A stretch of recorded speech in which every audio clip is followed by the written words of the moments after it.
श्रीमद पंचखंड पीठ सदैव अग्रणी भूमिका के साथ बढ़ चढ़ करके भाग ली है।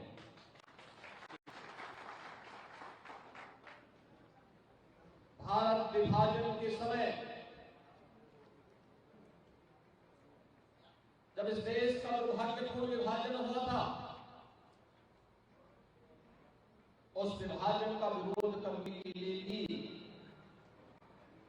इस देश के पूज्य संतों के नेतृत्व में जो आंदोलन चल रहा था, उसमें भी इस पीठ की भूमिका थी। पूज्य स्वामी महात्मा रामचंद्र वीर जी महाराज और पूज्य स्वामी आचार्य धर्मेंद्र जी महाराज उस आंदोलन में कूद पड़े थे। आजादी के उपरांत जब इस देश पर युद्ध थोपे गए, जब भी थोपे गए, देश के हित में कौन सा एक नागरिक के रूप में हमारा क्या दायित्व होना चाहिए, उस दायित्व का निर्वहन करने के लिए भी जन जागरूकता का जो अभियान पूज्य संतों के नेतृत्व में चल रहे थे, उस आंदोलन में भी श्रीमद पंचखंड पीठ बढ़ चढ़ करके भाग ले रही थी। 1966 का गोरक्षा आंदोलन कौन नहीं जानता है। उस आंदोलन में बढ़ चढ़ करके भाग लेने वाली यही परंपरा है। और तब गौशाला के नाम पर एक कृति भी स्वामी आचार्य धर्मेंद्र जी महाराज ने दी थी।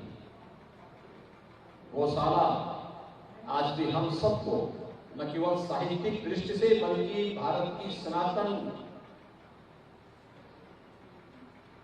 धर्म की गोरक्षा की परंपरा के साथ हम सबको जोड़ती है।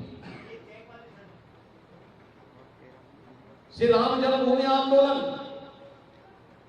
1949 से यह आंदोलन प्रारंभ होता है। 1983 में श्री राम जन्मभूमि मुक्ति के समिति का गठन होने के साथ यह आंदोलन आगे बढ़ता है। पूरे देश के अंदर इस आंदोलन को विश्व हिंदू परिषद के नेतृत्व में पूज्य संतों ने जो धार की थी, बहुत सारे लोग बोलते थे परिणाम कुछ नहीं आने वाला है, लेकिन हम तो भगवान श्री कृष्ण के कर्मण्य वाधिका रस्ते मां फलेषु कदाचन के इस भाव में विश्वास करते हैं, इस उपदेश पर विश्वास करते हैं। फल की चिंता नहीं, कर्म पर विश्वास करते हैं, निष्काम कर्म पर विश्वास करते हैं। और पूज्य संतों ने अपने आंदोलन के माध्यम से साबित किया, तो परिणाम तो आना ही आना था। आज अयोध्या में श्री राम जन्मभूमि के भव्य मंदिर निर्माण का कार्य भी प्रारंभ हो चुका है। हम सब जानते हैं प्रधानमंत्री जी ने अयोध्या में श्री राम जन्मभूमि मंदिर निर्माण के कार्यक्रम को आगे बढ़ाया। अब तक 50% से अधिक कार्य श्री राम जन्मभूमि मंदिर निर्माण का आगे बढ़ चुका है। और उस अवसर पर भी आचार्य जी महाराज अयोध्या धाम पधारे थे। कितनी खुशी थी उनके मन में। वे इस आंदोलन में तपे थे, उस आंदोलन में आगे बढ़े थे। उस आंदोलन के साथ उन्होंने अपने आप को पूरी तरह समर्पित करके इसको एक नई ऊंचाइयों तक पहुंचाने में अपना योगदान दिया था। और यही तो है भारत के संतों की परंपरा,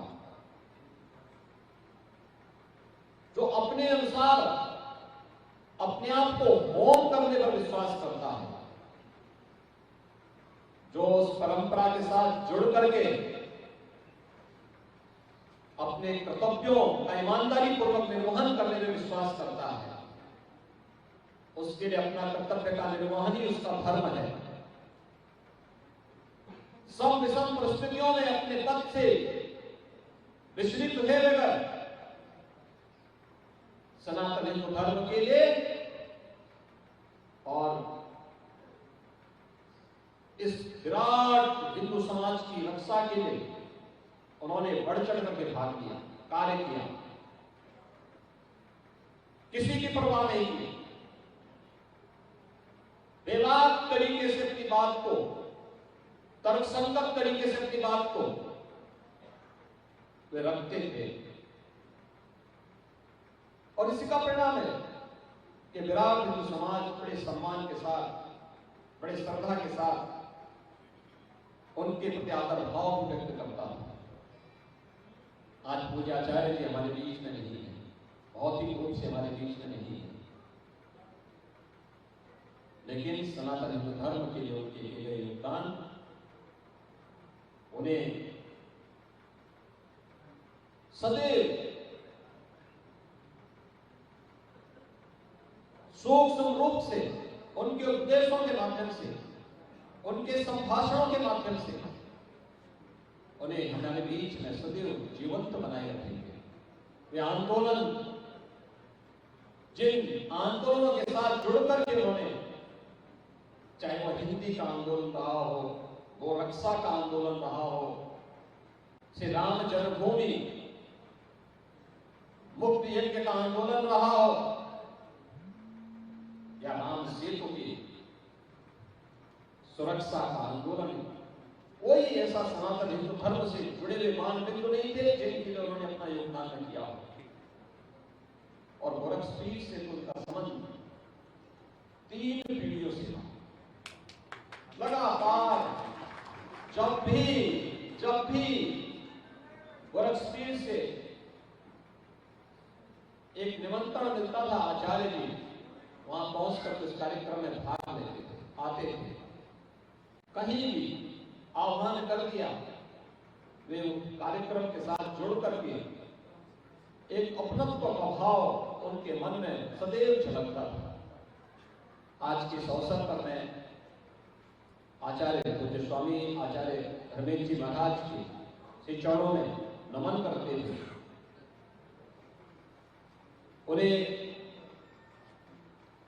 गोरखपीठ की ओर से भी और सकल सनातन हिंदू धर्म के उनके सभी शुभचिंतकों और अनुयायियों की ओर से भी नमन करते हुए मैं विनम्र श्रद्धांजलि अर्पित करता हूं।